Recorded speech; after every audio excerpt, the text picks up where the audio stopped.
Haniyet urvatkun öz edebiyatın. Sorgutsun kuyudur kucuyur kayratın.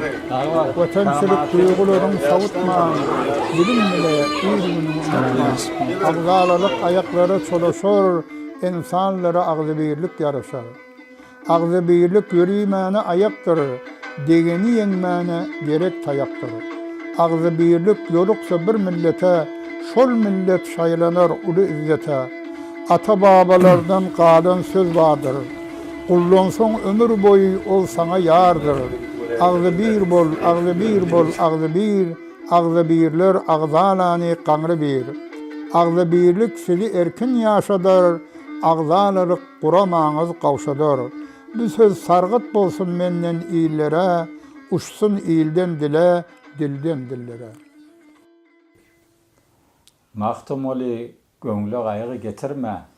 Bu bir iş wagtydyr, özüň yitirme. Sözüň dinlän ýok diýip ümsüm oturma. Jahan giňdir, çendan bilen ne badyr. Mahtumoli yüregimde dert dörer. Kim görüpdir goýullardan gurt dörer. Ey yaralar mertligikden mert dörer. Açan dörep namartlardan merd oldy. Beyik Tanrı'nın adı bilen hormatly dinleyijiler, Akbulut adyny göterýän edebi, ferhengi, huneri toparym türkmen dil edebiyat barada aladet diýär. Bula bir ömür saý il halkynyň alkyşyny alyp il halka hytmat eden adamlar. Bu gurrundeşlikler bize kän haýyr getirýär. Bu geçirýän gurrundeşliklerimiz iki bölekden ibaret bolýar. Bir bölegi tarihçi zindigi diýär, ýaşaýşy. Bir bölegi de asar diýär, döredijiligi. Ustad Abdülkerim Ibadeti ojagyny otyk we şoň gurrunlaryny eşitjek bolup, dürdäne sözlerini. Bismillahirrahmanirrahim. Men adım Abdülkerim, familim Ibadeti. Doğan yurdum Kumüştepe. Kumüştepe'de 1321-nji şemsi ýylyň Hordad aýynyň 20-nji güni men eneden dogupdyryn. Kokuwlara kummetde geçirdim. Oňam orta mektebiňde ýarsyny, ýani sikle evvel ýani ustada geçirdim kummetde. Ondan sonra da Anşara girip muallim bolup oğulara gittim. Sonra da Danışka Tebriz'in edebiyatyna geçdim. O merkezi terbiyette birden lisans alıp yine de köni ülkam kummede göçüp gaýtdym. Ustada muallim bolup ders verdim. Iptidaýyda ders verdim. Orta mektep yani Debiristan onda ders verdim. Danışka, maksusan Danışka Peyamnur'da ders verdim. Şeýdip de 1373-nji ýylda badyşassa bolup, ine men siziň hytmatyňyzda otyrym. Ustad bir näçe kitap çap etdi.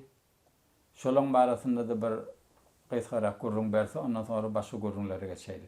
Men şimale 3 kitap çap etdim. Elbette üçüsü de Fars dilinde çap etdim. Ýöne birisi Mahtumulu barada dedi. İkinci kitabım yani yine Fars dilinde ol sanayi edebi diye, ilmi beyan ve maani barada diye. Edebiyat-ı Farsi'de Kur'an, hadis, nahil bolup tecelli etýär, öýlerini görkezýär, şo barada diye. Muni çapxana ýarsyn çap edip, ýarsyn hep beripdir. Oňam men bundan narahat bolup, ol ýarsyny da käbel alyp ýere gömdüm. Ejewjan bir aýdym ýetipdir ve geçýär ýanglanýar. Her kim şon soraýar, bir Ejewjanyň aňyrda kim muny düzüpdir, goşgusyny näçe bolup ýaýrapdyr, haýsy ýyllarda dörapdyr, sonra süne näme ittifakly düşüpdir, şondan bir eşitgüjeler aýdyp berýärsiň.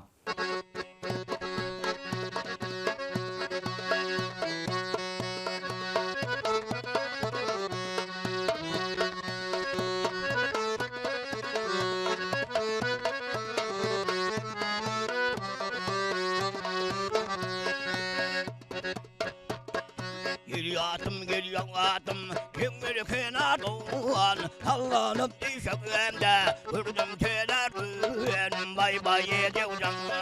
hatta kenavriye yakın panariye hatta kenavriye vursun panariye bay bay yevdan bay bay yevdan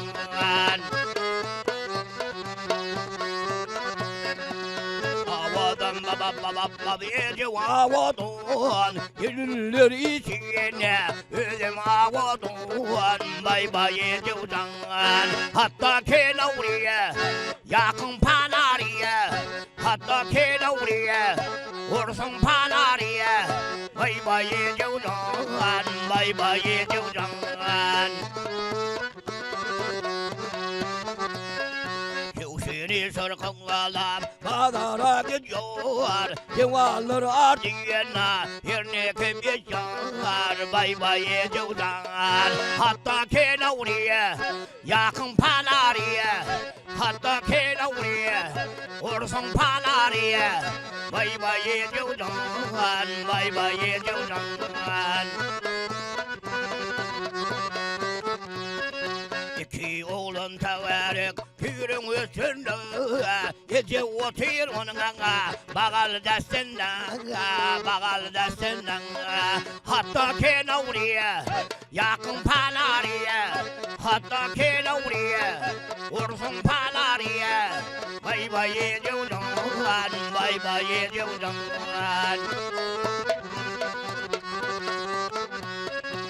Aşık bulsun kağara, hıylar ak buluyor Yeteğinin gözüye, biraz gök buluyor Biraz gök buluyor Hatta kenavriye, yakın panariye Hatta kenavriye, vursun panariye Bay bay ediyorlar, bay bay ediyorlar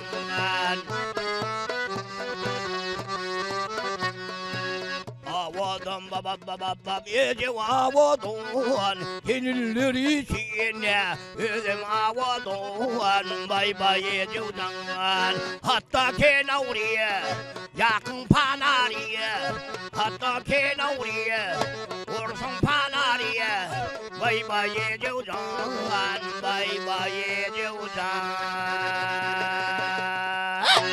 Adam yaş bolanını elbette gövünmeriye ona mana ve aşık bolya, maşuk bolya bu forum oyunlar her kimin yüreğinde bolyardı. Azdan köpten badır bir her kimde badiler ayan eder, badiler ayan etmez, kavatta yüreğinde saklar.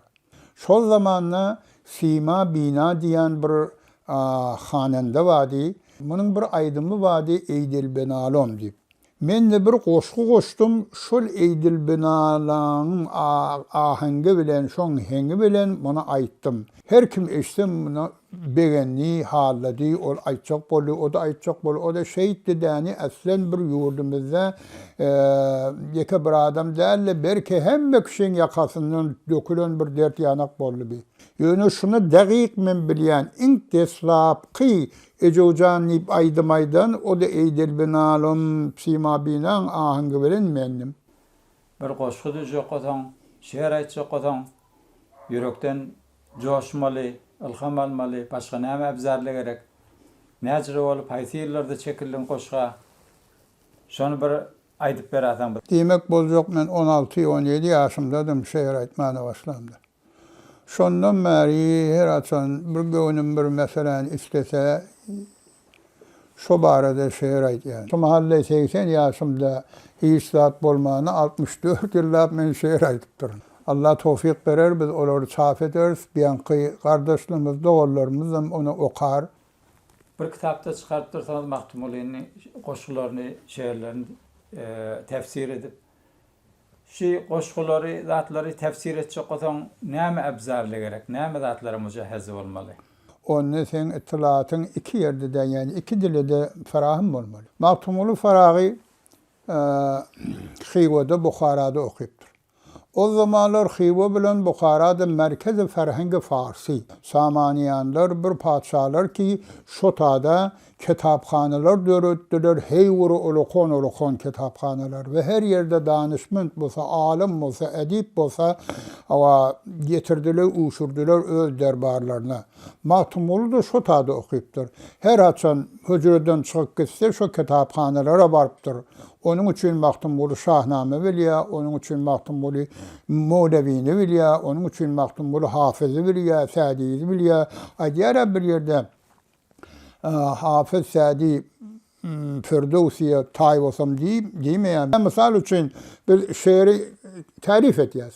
Şiiri tarif edeceğiz. Mesela biz tarifi kimden alıyoruz? Nizami Eruzi'den alıyoruz. Nizami Eruzi diye şiir kelami mevzun ve mukaffa ve muhayyil. Ki mani khord ra kelan ve mani kelan ra khord gerdanet. Pes Nizami'nin diline şiir hıyalden ibaret buluyor.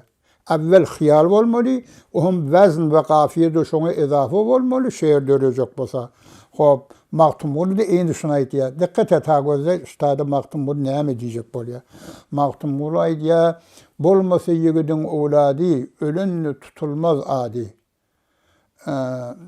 Coşması, yüreğinin odi, başta hıyali bolmasa. Mahtumulu'nun atası, dedesi, Devlet Mehmet Azadi, ondan sonra da Afganistan'a, Hindistan'da giden hücredeşi, hem ustadı Nur Kadim. Mahtumula bilen tesirine kadar ba. Öyle. Mahtumulu'nun dedesi Devlet Mehmet Azadi özü bir alim adam. Özü bir fakih adam. Yani fıkh biliyor. Usul, ahkam, şeriatı biliyor. Özü bir ahun, yani bir derecedar, bir dereceli, bir muhterem, ikramli, ihtiramli ilmi İslami'nin anırsını geçiptir edip bilecek evveli şu yolda okuyuptur. Mahtumulu'nun da deslabki terbiyeleri saklanmalığı, eklenmeliği o şol dedesinin tefessütülü oluyor. Sonra on beylek hiva neme gidenle şu Nur Kazım bilen tanış oluyor. Mahtumulu'nun yüreğinde bir nasyonalizm duygulu vardır. Eğer dikkat etseniz şehrine, eyvara anırda bir koyu duygu vardır Mahtumulu'na. Şu duyguyu diye men evvel atamdan aldım diye, sonra Nur Kazım'dan aldım diye. Mahtumulu kendi safar ediptir. Nirede Türk milleti olsa ya Türkmen milleti olsa Kaşgar'dan tutbar Çin'in bir yerine mi Hindistan'ın Bakşı Garbisi yani Matar tarafında şu halkı Pakistan'ı gelip duruşu Nur Kazım bilen sonra Asya'yı Miyana'da Merkezi Asya'da gelip taşı akkaladı 3 ay yaşaptır Mahtumulu. Gelip stada boluptur. Hop bunu näme dönüşülüm geziptir Mahtumulu? Mahtumulu Türkmenliğin ağzını biri giderecek bolup geziptir. Men yomut sen teke şunun ikisi birine şeyle farklar koymasın deyiptir. Men yomut sen göklen şunun ikisi birine fark koyup tani birine düşman bolmasın. Çünkü Türkmenler birini çapyamıştı. Dişini yazıyor, hapname etip. Ben yatıydım diye bir 4 atlı geldi diye beni akittiler diye bir mehvele elttiler diye şurada peygamber vardı diye çağrıyar vardı diye Resulullah menden kendi istikbal etti diye Hazreti Ali etti diye şu cami şarabı şairini bir üstün şey bir yankı ashab da bana lütfettiler diye onunla biz Mahtumulu'nun sözüne gitsek biz ahlak taydan Mahtumulu'nun sözüne gitsek fikir taydan, biz Mahtumulu'nun fikrine gitsek din, atıfa ve nasyonalizm taydan hiç kaçan kim getirmeyiz.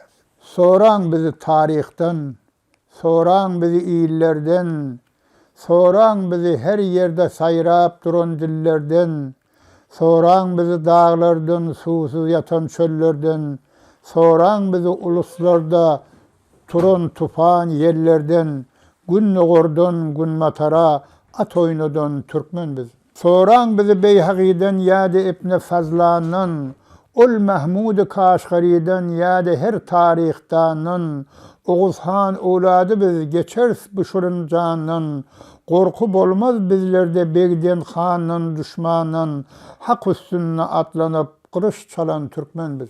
Savaş meydanlarında düşman laşın serdiğimiz, Bize degen azgıllın yurdun elgerdigimiz, degenin kokun kesip silana baş engdigimiz, adamkärlik duyguların gymmatyny bildigimiz, birbirimiz arkalap hakkın alan Türkmen biz. Yıldamatlar terbiyelep okyaý naýza kullanan, dünýä halk arasynda batyrlykda bellenen, öktü yazıcılarımız ägir sözler dillenen, beýik taňra bendelikde sofularımız çillenen, hak bilen batyllary tanyp saýlan Türkmen biz. Abu Bekir, Ömer, Osman bardır bizim elimiz. Zengi Baba, Çofan Ata, Bahavettin velimiz. Türkmen halkı önemlidir, bal öndürýän arymyz. Yarısı hüner ähli, batırdır ol yarimiz. İnçe songat eýesi, nakış salan Türkmen biz. Gorgud ata dayagymyzdyr, körögli bir guwançdyr. Gök defäniň batyrlary, tıkma serdar dayançdyr. Çawdurhan tek yigitlerimiz bize uly söýençdir. Baştan geçen kültürümüz bize baýlykdyr, gençdir. Şeýle bir baý geçmişe eýe bolan Türkmen biz. Maktum uly kemine, Türkmeniň göz gaşydyr. Molna nefes meskin kılıç irin gövün hoşudur. Änegelde aç bilen gayathan il başıdır. Türkmeni hizmetkärler bar cennet kuşudur. Şeýle kımmat insanlardan uğur alan Türkmen biz. Osman Ahun dayandırdı Türkmeniň şiradyny. Savaş bilen almak üçin halkymyň hak dadyny. Şahirlerimiz was edebilmez ilimiň hiç dadyny. Keýmir körüň batyrlygyn, täzeleyliň ýadyny, halka janyn dözenleri unutmayan Türkmen biz. Horasanna şahlyk edip İranna sultan bolan, Azerbaycan ýurduna uly hukumet guran, Asiýaýa sagir bilen Rumda hem döwran süren, sil ýaly ordu surup dünýäň dört burjun alan, atyň toýnagy bilen dünýäni alan Türkmen biz. Batırlığımız diňe bir däl, sany sandan aşadyr. Düşmanlary ýeňmek bize köne galan pişedir. Yigitlerimiz arslan ýolbars, dünýä oňa bişedir. Güýçde fiildir halkymız, düşmanymız peşedir. Ýatu däldir kılgymız, mudam galan Türkmen biz.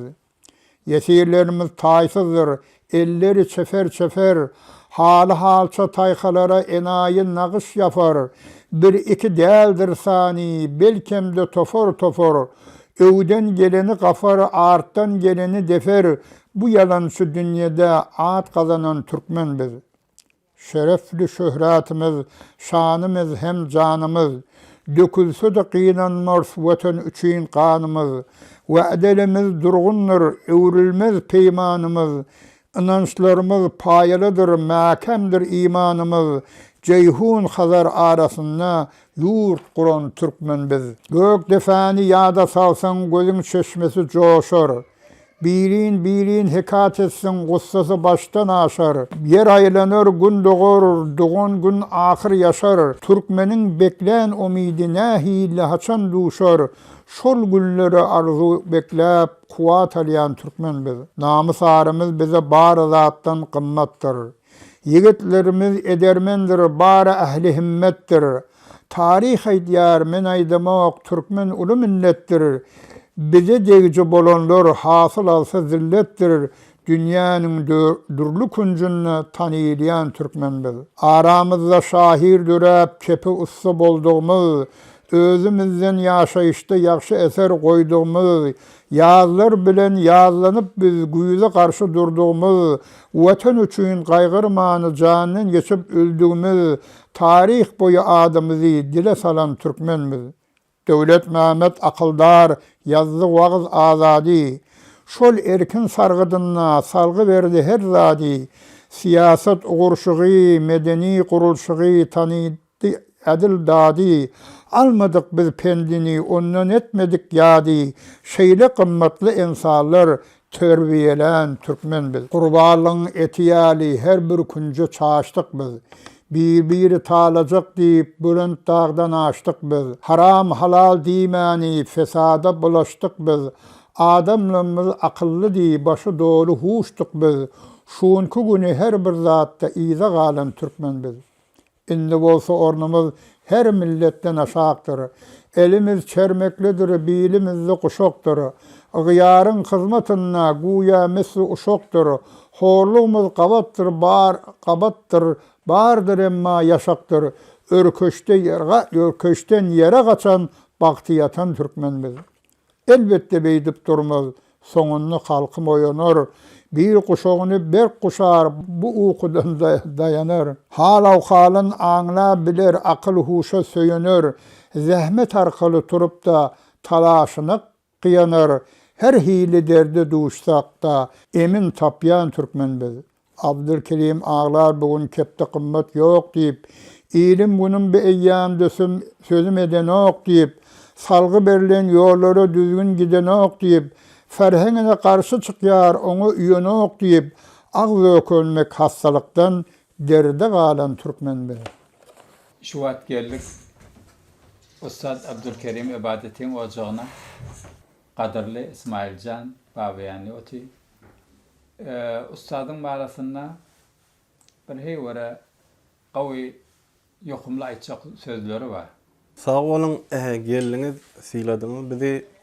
Ben İsmail Babayani, Türkmen edebiyatını heyvara hostar. Yakınına katnaşan şu orada da çalışıp veren oğlanlar bilen orada.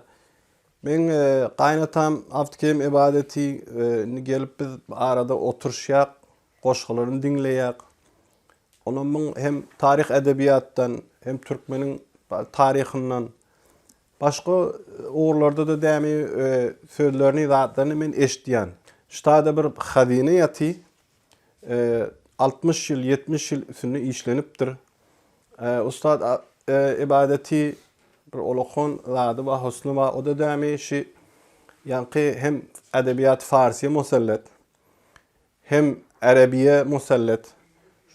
Kur'an'dır, hadistir, başka zatları. Mahtumulin rahat tanıya, mahtumulin zatlarını, koşkularını tefsir edecek mesela. Nereden geliptir, koku nerede hemmesini biliyor. Ve ben siz civarlardan, oğlanlardan, edebiyat uğruna çalışıp veren oğlanlardan olukon islemişim ki şun bilen zatlarını mektub edeyli, yadaylı. Men öz koşkularının zatlarını da yani inşallah koşkularını çapın uğrunu geçirmeden için berdik, tayp ettiler. Şimdi şu ahir virayışlarını geçirip bereli. Filmde allık elbette indi doğsa oğlala başkalı da qawi orada yani filmlerini zatlarını koşkularını öz dilinden eşitmek olukon bir zatta. Şun uğruna inşallah qaw zatları yığınlaştırıp berer. Sağ olun, şu edebiyat uğruna işleyen oğlanların her qaysi, her porum bizim elimizden gelecek iş bolsa, bilin hizmetine şu orada däm bir gerek dadı olsa, menne däm bir hizmet etmene begenerin eger bizim elimizden bir işi gelecek